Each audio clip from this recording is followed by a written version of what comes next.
Radio Anur Majlis Agama Islam Negeri Johor, Cahaya Inspirasimu. Jadi para pendengar dan penonton sekalian, selamat datang ke Bicara Fatwa Johor yang dibawakan khas kepada anda oleh Iqbal Salam and Associates. Jadi para pendengar dan penonton sekalian, jangan lupa untuk ikuti kami di semua platform social media, di Instagram, TikTok, Facebook dan juga YouTube Radio Anur Majlis Agama Islam Negeri Johor, Cahaya Inspirasimu. Jadi kepada di luar sana yang bertanyakan apakah itu Bicara Fatwa Johor. Jadi rancangan ini adalah rancangan di mana kita akan bincangkan tentang fatwa yang telah diwartakan dan memberikan pendedahan umum ataupun exposure yang lebih kepada orang awam dengan kefahaman yang lebih jelas.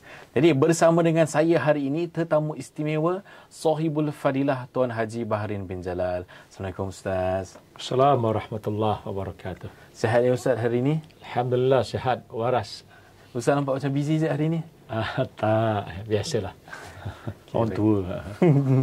Jadi beliau merupakan Ketua Penolong Mufti Bahagian Fatwa Berangkap Setiausaha Jawatan Kuasa Fatwa Negeri Johor. Jadi tajuk kita pada hari ini adalah bagaimana menentukan kedudukan iktikaf dan tahiyatul masjid di masjid, surau dan musola di tanah wakaf atau bukan tanah wakaf di negeri Johor. Jadi tanpa melengahkan masa, minta izin Ustaz saya tanyakan soalan pertama.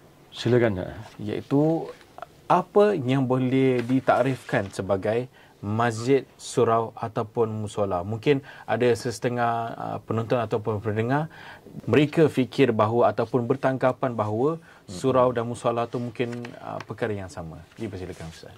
Bismillahirrahmanirrahim. Alhamdulillahirabbil alamin. Wassalatu wassalamu ala asyrafil anbiya'i wal mursalin sayyidina Maulana Muhammadin wa ala alihi wa sahbihi ajma'in. Terima kasih kepada DJ Farhad ya. Handsome hari ini ya. Alhamdulillah. Syukur kepada Allah SWT kerana kita tu panjang umur, murah rezeki, dapat terus menjalani hidup di bulan Rejab yang mulia ini. Allahumma barik lana fi Rajab wa Sya'ban wa balikna Ramadan. Mudah-mudahan panjang umur bertemu dengan bulan Ramadan al-Mubarak. Amin. Sekarang ini masjid, surau dan musola ini menjadi begitu popular. Apatah lagi cuti di negeri Johor bertukar daripada hari Jumaat kepada Sabtu dan Ahad. Jadi hari Jumaat bekerja, sudah sentuh. Situ ada beberapa surau sekolah, ya, surau Jumaat yang dijadikan dinaik taraf sebagai masjid ataupun diberi pendaran untuk mendirikan solat Jumaat. Sebab itu saya sengaja berbincang dengan DJ Farhad untuk memasukkan ini di dalam slot bicara mufti ini supaya memberi penerangan kepada masyarakat beri pentingnya tentang tajuk yang kita bawakan pada hari ini. Jadi masjid itu bahasa Arab pada asalnya bermaksud tempat sujud.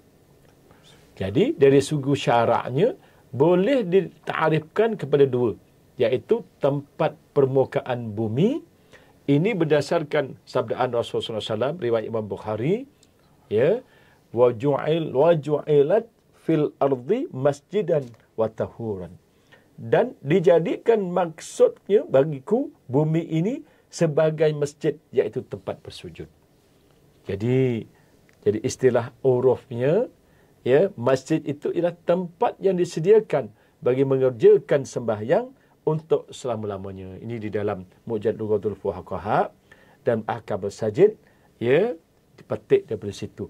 Jadi Al-Zazat beritahu setiap tempat diibadatkan padanya dinamakan dengan masjid seperti hadis di atas, iaitu dijadikan bagiku bumi ini sebagai tempat bersujud, iaitu masjid. Jadi kalau kita lihat kepada ahkam ini ataupun takrifan ini, di negeri Johor itu ada istilah surau. Jadi surau itu masjid juga, kerana bahasa Arab tak ada surau di bahasa Melayu.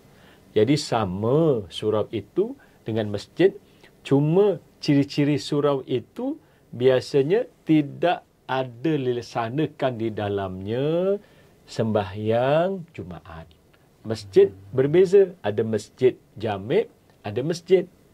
Manakala musolah itu ibarat seperti di bus stand, surau di pejabat, di tempat-tempat peranginan, di R&R, dan sebagainya. Itu mudah untuk kita takrifkan, artikan sebagai musola namanya. Jadi kalau musola itu hanya untuk solat 5 waktu tetapi tidak berterusan, tidak dijaga 5 waktu di dalamnya. Kalau surau dan masjid ada 5 waktu, zuhur, asar, maghrib, isyak dan subuh. Manakala musola, orang datang dan pergi. Begitulah yang namanya untuk takrifan sebagai mukadimah awal kita pada hari ini.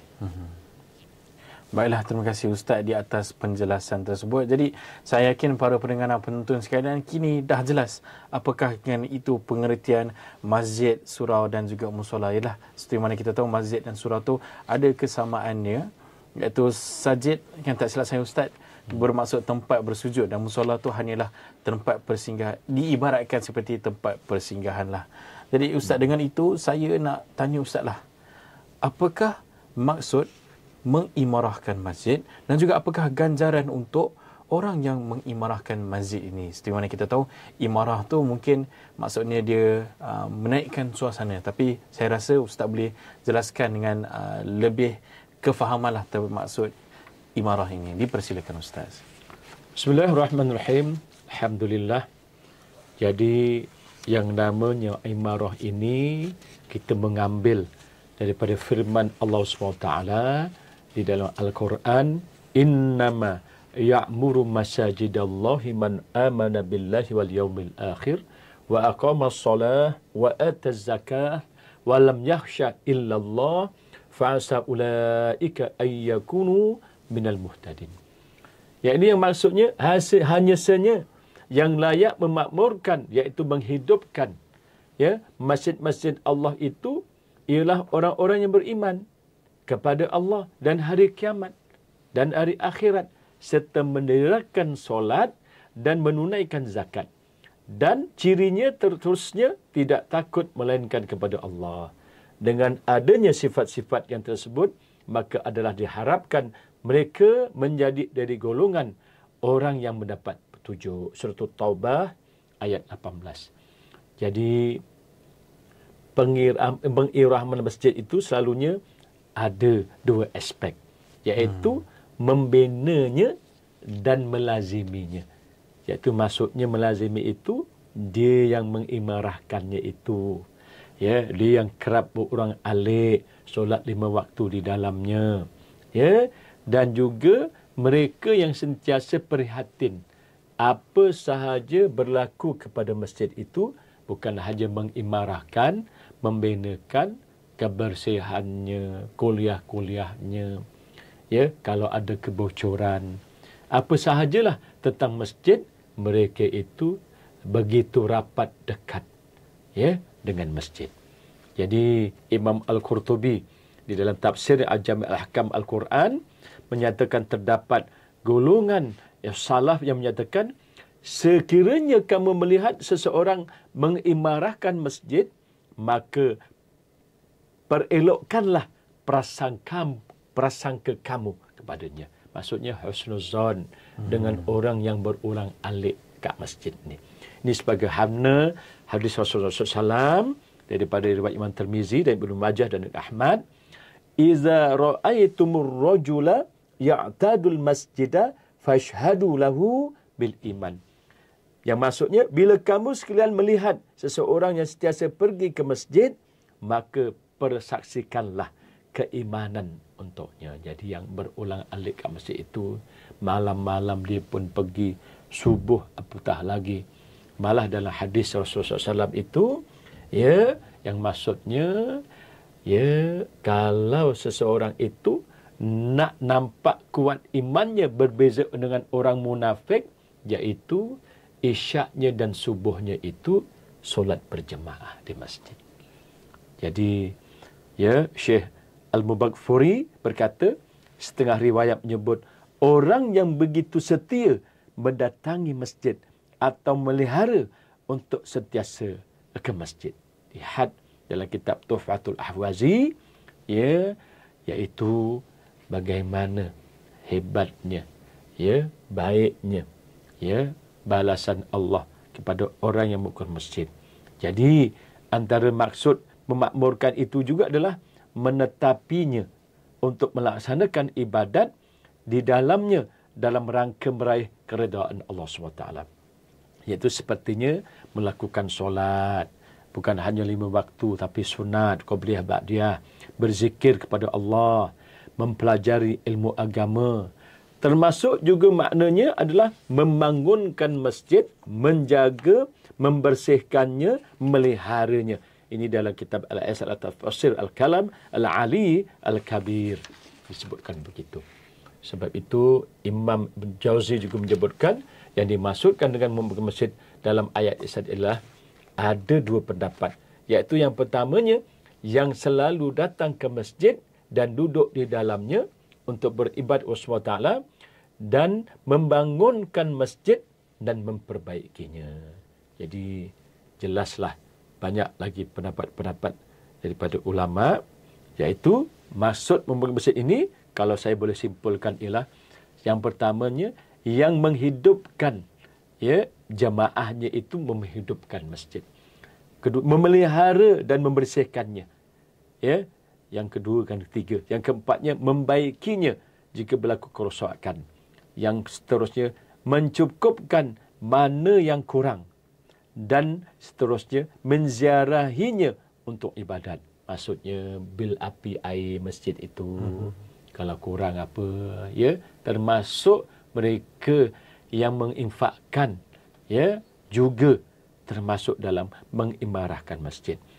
Ya, jadi ayat ini hanya orang yang hidupnya telah dibentuk oleh satu bentuk pemikiran yang memang telah terikat hatinya ke masjid. Sebab itu dalam hadis, ya, Arba'in Nawawi disebutkan 7 golongan di hari kiamat nanti yang mereka itu tidak ada pelindungan melainkan pelindungan daripada Allah SWT. Sab'atun yuzilhum ya yaumil qiyamati la zilla illa zilluh. Yang hanya Allah sahaja, ya, yang la zilla illa zilluh. Salah satunya iaitu wa qalbuhu mu'allaqun bil masajid. Seorang, tak kira lelaki dan perempuan, yang hatinya sentiasa terikat dengan masjid. Ya, jadi itulah imarah ni maksud bebas. Banyak betul tafsirannya. Yang pentingnya sebagai seorang Muslim dan Muslimah, hati sentiasa bergantung, terikat, suka dengan masjid. Walaupun tak pergi masjid. Ya, hatinya mesti sentiasa. Ada aja fikirannya itu bagaimana nak memakmurkan masjid. Kalau tak pergi, ya hantar-hantarlah makan makanan, ya, untuk mereka yang kuliah. Ya, kalau tak pergi, hantarlah nanti bulan puasa untuk sahur dan untuk murih, untuk berbuka dan sebagainya. Ya, kalau tak dapat yang namanya tu nak datang kuliah, salam keruk penceramah tu, kitalah yang tajuk. Tak dapat nak selalu 5 waktu pergi masjid, bil api, bil air, kitalah yang nyumbang. Ya, tak dapat begitu. Allah Ta'ala berikan kita keluasan di dalam rezeki dan sebagainya. Berlaku kerosakan, ada tabung masjid untuk, ya, mengganti langsir, mengganti bilik air, sabunnya, pembersihnya, keloroknya, kitalah yang taja. InsyaAllah semuanya itu masih lagi di dalam tafsiran makna mengimarahkan masjid. Wallahu a'lam bishawab. Jadi terima kasih Ustaz di atas kupasan yang cukup insightful dan juga yang cukup berilmiah sebentar tadi. Sudah semestinya para pendengar dan penonton sekalian dah pun faham dengan apa yang dimaksudkan dengan mengimarahkan masjid sebentar tadi. Jadi para pendengar pun tuan sekalian, jangan ke mana-mana kerana selepas ini kita akan ada banyak lagi perbincangan dan juga perkongsian yang menarik. Segalanya hanya di Bicara Fatwa Johor yang dibawakan khas kepada anda oleh Iqbal Salam and Associates. Radio Anur Majlis Agama Islam Negeri Johor, cahaya inspirasimu. Kita rehat seketika.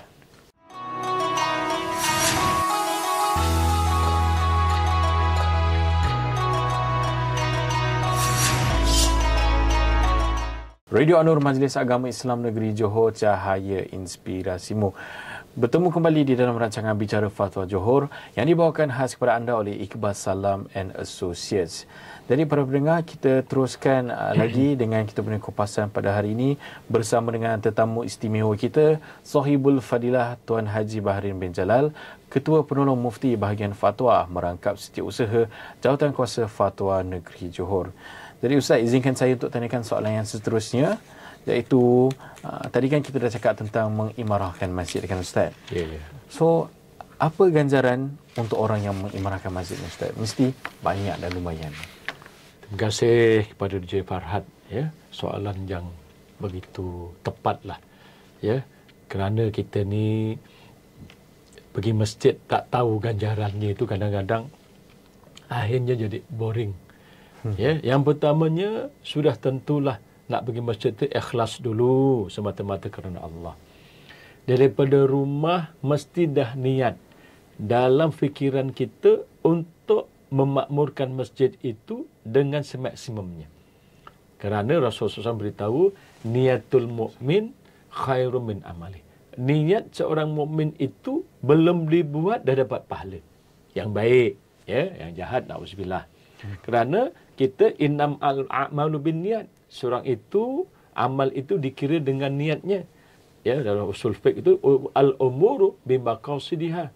Ya, setiap perkara itu ya ada tujuannya, ada maqasidnya. Sebab itu sudah tentulah Allah memerintahkan kita untuk kita itu mengimarahkan masjid, apatah lagi telah ditunjukkan oleh junjungan besar kita Rasulullah SAW melalui sunnah-sunnahnya. Antaranya sabda Rasulullah SAW dari Abu Dawud, Bashiril masyanina fi zulami ilal masjidi bin nuritam yaumal qiyamah. Beri berita gembiralah kepada orang yang berjalan kaki membelah kegelapan malam menuju ke masjid-masjid dengan cahaya yang sempurna pada hari kiamat. Itu, ya, cahaya inspirasimu, ya. Radio Anur ni pun bagi orang yang pergi ke masjid akan dapat cahaya yang sempurna pada hari kiamat. Juga Rasulullah SAW bersabda, man ghada ilal masjidi aw raha a'addallahu lahu fil jannati nuzulan kullama ghadan aw raha. Maksudnya, sesiapa yang pergi ke masjid atau pulang, ya, atau balik daripada masjid, Allah akan sediakan baginya tempat dalam syurga seperti mana dia pergi dan balik, dia pergi dan pulang. Hadis riwayat Imam Muslim. Hadis yang dari Rasul bersabda, "Iraitumur rajula yata'ahadul masjidah fashhadu lahu bil iman." Apabila kamu melihat seorang lelaki dan perempuan sentiasa dan rajin menuju ke masjid-masjid, maka saksikanlah baginya dengan iman, ya, yang mantap. Hadis riwayat Imam Tirmizi. Jadi sebab itulah, ya, setiap kali dalam hadis yang lain kita, ya, setiap langkah itu, step kita pergi masjid itu meninggikan darjat dan menghapuskan dosa. Apatah lagi masuk masjid dengan kaki kanan, ada doanya. Ya, keluar masjid dengan kaki kiri, ada doanya. Niat pula iktikaf di dalam masjid. Ya, mengimarahkan pula dengan sembahyang tahiyatul masjid 2 rakaat. Ya, dengan wuduk yang sempurna dan sebagainya. Berzikir, bertasbih, membaca Al-Quran. Dan bukannya itu, prihatin dengan apa yang ada di masjid. Nampak tak cacat, ambil, bersihkan. Nampak kotor, ya, ada tengok kipas ataupun aircon terbuka daripada pagi, ya, subuh pagi lupa nak tutup, kita orang yang tutup. Kerana jalan api dan air bilnya. Ya, begitulah keperhatian kita itu terhadap masjid. Apa sahaja yang berlaku, menganggap masjid itu ibarat rumah kita sendiri, berlaku kerosakan, berlaku yang namanya kotoran. Apa sahaja menganggap ianya milik bersama, seolah rumah kita. Ya, sebab itu ganjarannya cukup besar. Banyak kisah-kisah ya di dalam sahabat itu yang Rasulullah SAW jumpai, antaranya seorang perempuan yang dia itu meninggal dunia. Ya, kemudian Rasulullah bertanya, mana orang perempuan ini, sahabat perempuan ini? Maka beliau beritahu bahawa telah meninggal. Kenapa tak beritahu dah meninggal? Maka Rasulullah SAW ya pergi ke kuburannya dan berdoa dan sebagainya. Terhadap itu mulia sangat orang yang hatinya sentiasa terikat dengan masjid dan mereka yang prihatin mengimarahkan masjid. Wallahu a'lam bissawab. Jadi terima kasih Ustaz di atas perkongsian yang cukup mendalam sebentar tadi. Ialah banyaklah ganjaran pada mereka yang mengimarahkan masjid. Jadi Ustaz, saya ingin tanya, bagaimanakah kalau kita nak tentukan kedudukan iktikaf? Sebab tadi Ustaz ada cakap tentang iktikaf kan. Bagaimana kita nak tentukan kedudukan iktikaf dan juga tahiyatul masjid di masjid, surau dan juga di musolah, di tanah wakaf ataupun tanah yang bukan wakaf. Silakan Ustaz. Alhamdulillah, terima kasih DJ Farhad atas soalannya. Ya, jadi hukum iktikaf. Iktikaf hanya sah dilakukan di semua masjid, sebagaimana disebutkan oleh Imam An-Nawawi dalam kitabnya Al-Majmu' Syarh Muhazzab. Demikian juga menurut Imam Syauqani, iktikaf hanya khusus pada tempat-tempat yang benar-benar bersifat masjid, sebagaimana firman Allah Taala dalam surah Al-Baqarah ayat 187, wala tubashiruhunna wa antum aakifuna fil masajid. Yang artinya, dan janganlah kamu setubuhi isteri-isteri kamu ya ketika kamu itu sedang beriktikaf dalam masjid. Sudah tentulah ya bersetubuh bersama ataupun perbuatan-perbuatan yang begitu itu tidak sesuai dilaksanakan di masjid. Sedangkan kadang-kadang sedang niat iktikaf. Ya, macam sekarang lah orang iktikaf duduk kat masjid tapi main Facebook.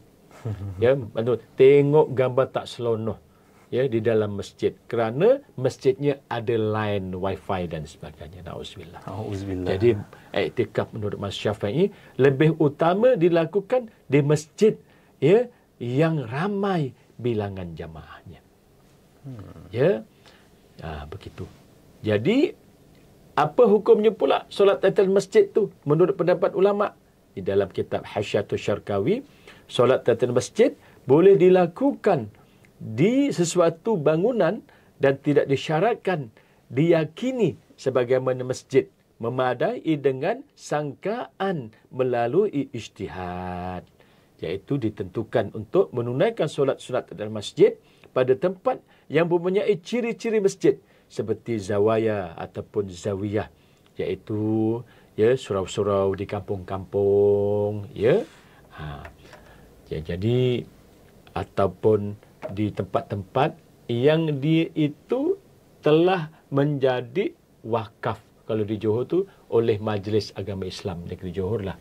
Ya, jadi terkeluar daripada takrif masjid yang dituntut mengerjakan sunat tahiyatul masjid yang di dalamnya ialah contohnya itu madrasah-madrasah ya, zawiyah-zawiyah lama kat kampung-kampung tu ribat-ribat ya, ataupun rumah tumpangan untuk menuntut ilmu, ruang-ruang solat yang dibina di tanah persendirian atau di pinggir sungai atau di tanah-tanah wakaf atau di tanah perkuburan seperti Masjid Qorafah.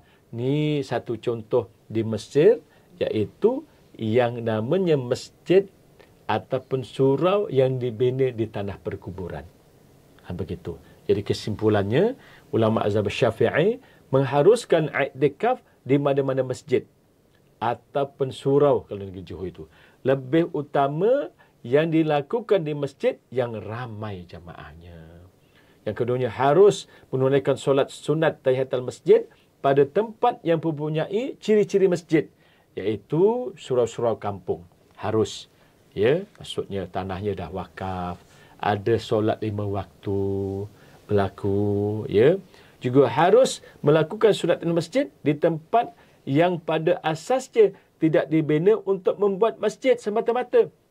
Seperti sebahagian kawasan awam yang kongsi bersama dengan ruang solat masya'. Ya, maksudnya dia itu ada tempat yang dia itu dalam fatwanya ini asasnya tidak dibina untuk membuat masjid.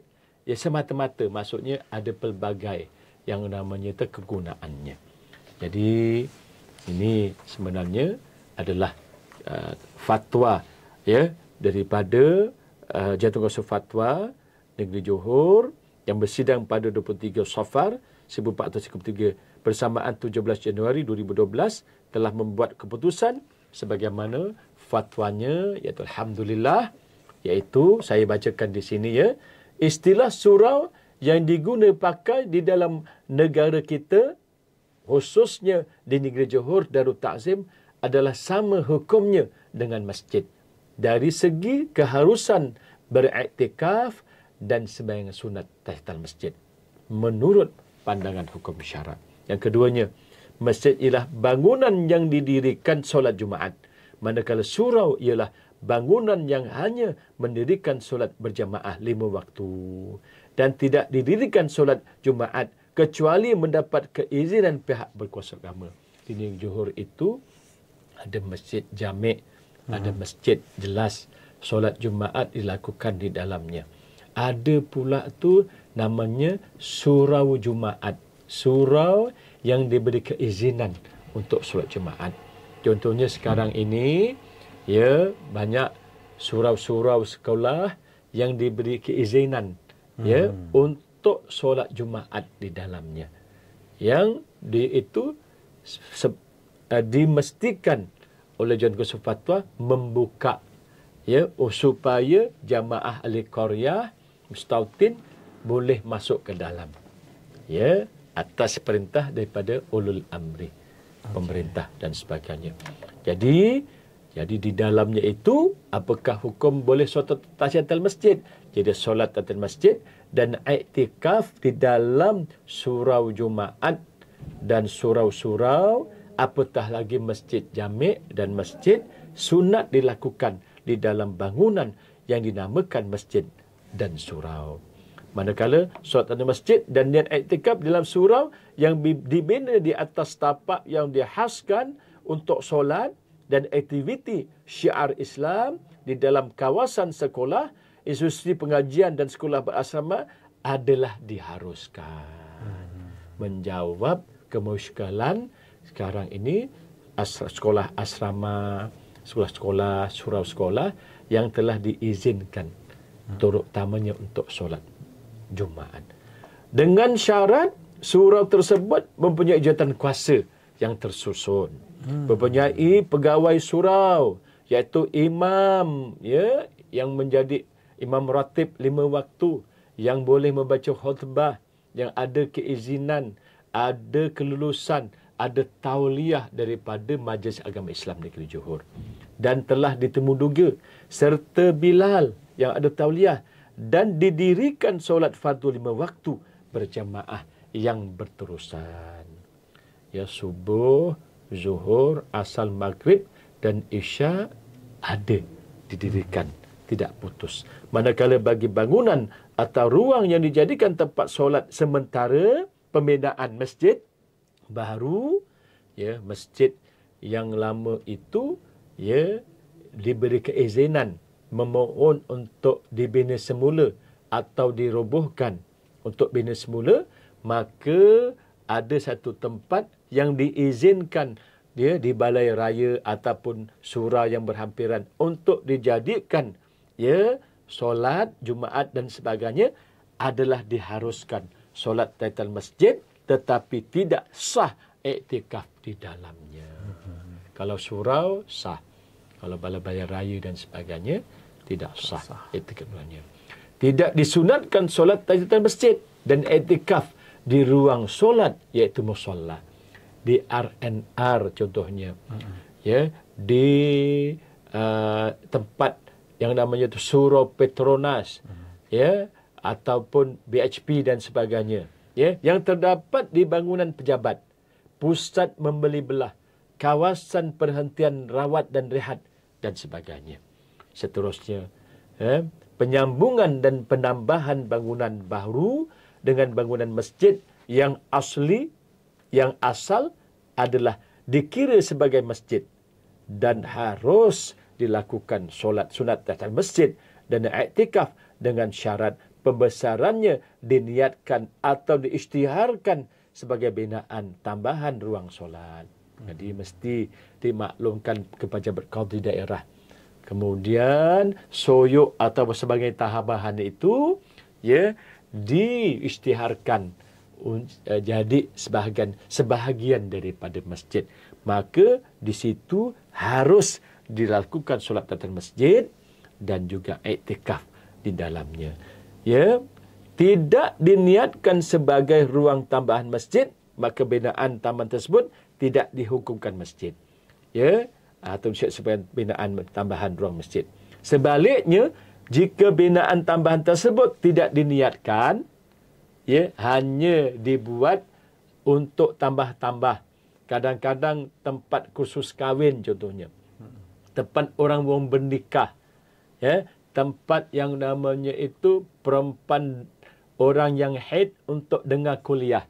Orang haid tak boleh iktikaf dalam masjid, ya, tapi tempat itu tempat awam supaya orang yang haid, perempuan yang haid itu boleh duduk di situ untuk mendengar kuliah. Kalau di dalam masjid tak boleh, haram hukumnya. Maka kalau tak diniatkan ruang tambahan masjid, maka binaan tambahan tersebut tidak dihukumkan masjid dan tidak boleh dilakukan solat tahiyatul masjid dan beriktikaf di dalamnya. Wallahu a'lamu bissawab. Alhamdulillah, terima kasih Ustaz di atas perkongsian yang cukup mendalam dan juga jelaslah kepada para pendengar dan penonton sekalian.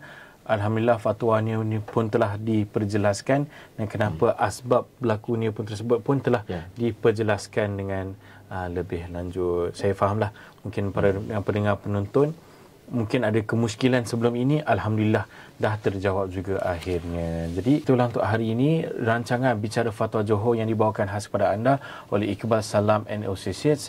Saya Muhammad Farhad Hazim bin Abdul Hamid bersama dengan tetamu istimewa saya, Sahibul Fadilah Tun Haji Bahrin bin Jalal, Ketua Penolong Mufti Bahagian Fatwa Merangkap Setiausaha Jawatan Kuasa Fatwa Negeri Johor.